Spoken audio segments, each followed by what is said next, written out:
بسم اللہ الرحمن الرحیم۔ حدیث نبوی صلی اللہ علیہ وسلم اور دور حاضر کے فتنے۔ حضرت عائشہ رضی اللہ تعالی عنہ فرماتی ہیں کہ حضرت صلی اللہ علیہ وسلم نے یہ آیت والذی انزل علیکم الکتاب منہ آیات محکمات قرأ الی وما یذکر الا اولو الالباب تک پڑھی۔ پھر ارشاد فرمایا کہ جب تم ان لوگوں کو دیکھو جو قرآن کے محکمات کو چھوڑ کر متشابہات کی تلاش میں ہیں تو سمجھ لو کہ یہ وہی لوگ ہیں جن کا ذکر اللہ تعالیٰ نے اس آیت میں اس طرح کیا ہے کہ ان کے دل میں کجی ہے، بس ان سے الگ رہو۔ اس حدیث کو امام بخاری رحمۃ اللہ علیہ نے کتاب التفسیر میں، اسی طرح امام مسلم نے مختصراً کتاب العلم میں نقل کیا ہے۔ اس حدیث میں اللہ کے نبی صلی اللہ علیہ وسلم نے قرآن پاک کی ایک آیت تلاوت فرمائی اور پھر تنبیہ کی ہے کہ جو لوگ قرآن کے محکمات کو چھوڑ کر متشابہات کے پیچھے پڑ جاتے ہیں وہی لوگ آیت کے مصداق ہیں۔ وہ پوری آیت یہ ہے والذی انزل علیک الکتاب منہ آیات محکمات ہن ام الکتاب واخر متشابہات فأما الذين في قلوبهم زيغ فيتبعون ما تشابه منه ابتغاء الفتنة وابتغاء تأويله وما يعلم تأويله إلا الله والراسخون في العلم يقولون آمنا به كل من عند ربنا وما يذكر إلا أولو الألباب۔ ترجمہ: وہی اللہ ہے جس نے آپ پر کتاب یعنی قرآن مجید نازل کی جس میں بعض آیتیں محکم واضح مراد ہیں، یہی اصل کتاب ہے، اور دوسری آیتیں متشابہ ہیں جن کے معنی واضح نہیں۔ سو جن کے دلوں میں کجی ہے وہ تو اسی کے پیچھے ہو لیتے ہیں جو مشتبہ المراد ہے، تاکہ دین میں فتنہ ڈھونڈیں اور تاکہ غلط تعویل نکالیں، حالانکہ اس کا صحیح مطلب اللہ کے سوا کوئی نہیں جانتا۔ اور جو لوگ علم دین میں راسخ اور پختہ ہیں وہ یوں کہتے ہیں کہ ہم اس پر اجمالاً یقین رکھتے ہیں، سب آیات ہمارے رب کی طرف سے نازل ہوئی ہیں، اور نصیحت وہی لوگ قبول کرتے ہیں جو عقل مند ہوتے ہیں۔ اس آیت میں قرآن کی آیت کی دو قسمیں بیان کی گئی، ایک محکمات اور دوسرے متشابہات۔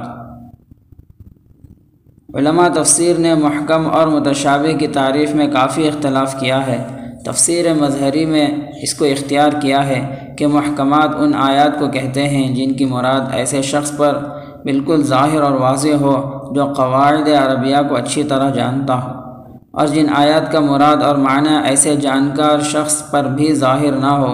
ان کو متشابہات کہتے ہیں۔ پہلی قسم کی آیات جن کو محکمات و ام الکتاب کہا جاتا ہے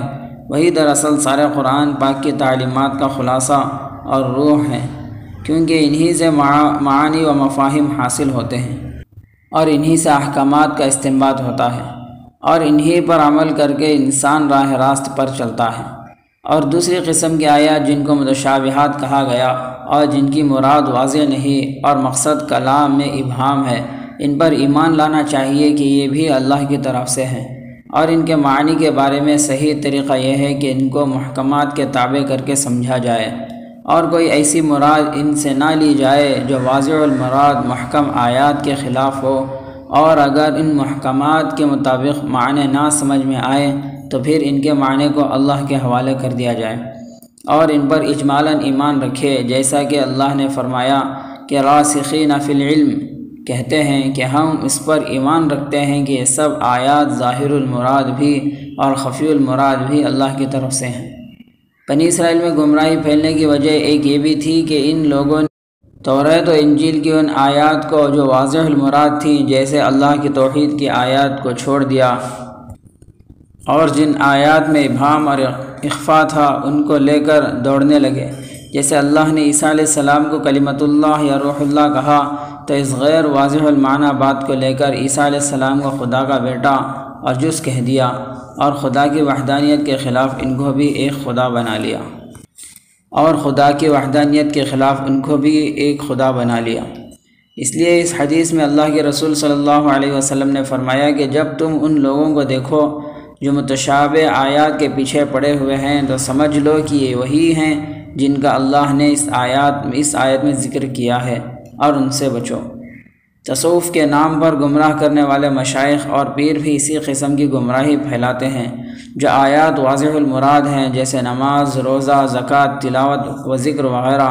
ان کو نہیں لیتے، بلکہ وہ حقیقت و معرفت کے نام پر الف لام میم حا میم عین سین قاف وغیرہ آیات مقطعات کے معنی میں بحث کر کے لوگوں کو الجھاتے ہیں۔ اسی طرح اور آیات قرآنیہ جن کے معنی واضح نہیں، ان میں لوگوں کو پریشان کرتے ہیں۔ یہ سب گمراہی ہے۔ اللہ کے نبی صلی اللہ علیہ وسلم نے ان لوگوں سے بچنے کا صاف حکم فرما دیا اور ساری حقیقت کو ظاہر کر کے متنبع کر دیا۔ اگر اب بھی مسلمان ان باتوں کو نہیں سمجھیں گے اور ان غلط کار پیروں اور خرافاتی مشائخ کے چکر میں پڑ کر ہلاک ہوں گے تو اس کا کوئی علاج نہیں۔ یاد رہے کہ تصوف اور پیری مریدی کوئی غلط چیز نہیں ہے، بلکہ دین پر چلنے کا اور اصلاح نفس کا طریقہ ہے۔ ہاں، اس نام سے لوگوں کو گمراہ کرنے والے بعض پیر و مشائخ غلط کار و گمراہ ہیں، لہٰذا ہماری تنقید تصوف پر نہیں بلکہ ان جھوٹے مدعیان تصوف پر ہے جنہوں نے لوگوں کو گمراہ کر رکھا ہے۔ باقی سلوک و تزکیہ جس کو عرف میں تصوف کہا جاتا ہے، یہ قرآن و حدیث کا لب لباب ہے۔ میرے شیخ و مرید حضرت مسیح الامت رحمۃ اللہ علیہ اپنی کتاب شریعت و تصوف میں فرماتے ہیں، شریعت کا وہ جز جو اعمال باطنی سے تعلق رکھتا ہے، تصوف و سلوک، اور وہ جز جو اعمال ظاہری سے متعلق ہے، فقہ کہلاتا ہے۔ اس کا موضوع تہذیب اخلاق اور غرض رضا الہی ہے، اور اس کے حصول کا ذریعہ شریعت کے حکموں پر پورے طور سے چلنا ہے۔ گویا کہ تصوف دین کی روح و معنی یا کیف و کمال کا نام ہے، جس کا نام باطن کو رذائل یعنی اخلاق ذمیمہ، شہوت، آفات لسانی، غضب، حقد، حسد، حب دنیا، حب جاہ، بخل، حرص، ریا، عجب، غرور سے پاک کرنا، اور فضائل یعنی اخلاق حمیدہ، توبہ، صبر، شکر، خوف، رجا، زہد،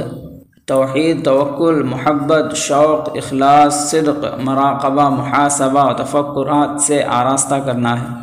تاکہ توجہ الی اللہ پیدا ہو جائے جو مقصود حیات ہے۔ اس لیے تصوف و طریقت دین و شریعت کے قطعاً منافی نہیں، بلکہ مسلمان کے لیے لازمی ہے کہ وہ صوفی بنے، کہ اس کے بغیر فی الواقع ہر مسلمان پورا مسلمان کہلانے کا مستحق ہی نہیں ہوتا۔ واللہ اعلم بالصواب۔